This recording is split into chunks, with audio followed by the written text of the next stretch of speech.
ధనుర్మాస శుక్ల ఏకాదశి రోజైన వైకుంఠ ఏకాదశి సందర్భంగా ఈ రోజు తెల్లవారుజాము నుంచి ఆ దేవుని కృపా కటాక్షాలు పొందాలని దేవాలయాలను సందర్శిస్తున్న భక్తులు. ధనుర్మాస శుక్ల ఏకాదశి రోజున ఉపవాసం ఉన్నవారికి వైకుంఠ ప్రాప్తి కలుగుతుందని విష్ణువు వరం ఇచ్చాడని నమ్ముతారు.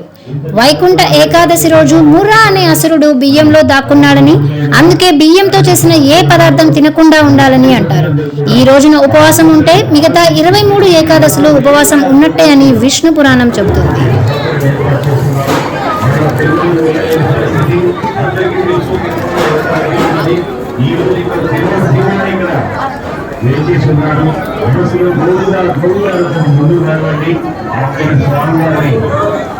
తర్వాత హారతి కలిగి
అలంకరించబడ్డాడు.